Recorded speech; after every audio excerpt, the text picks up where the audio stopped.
Halo pemirsa, masih bersama kami di saluran kesayangan Anda, yaitu tutorial gorden. Ya, ini adalah penampilan gorden yang sangat rapi.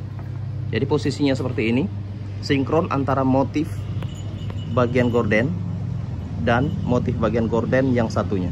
Begitu juga dengan warna black. Ini gorden hitam dan warna merah seperti ini. Lihat dari bagian bawah hingga ke bagian atas.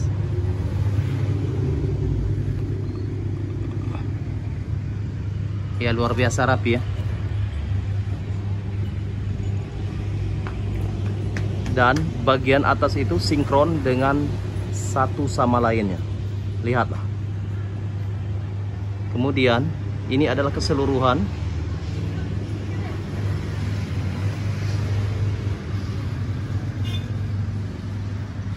dari gorden yang sudah terpasang,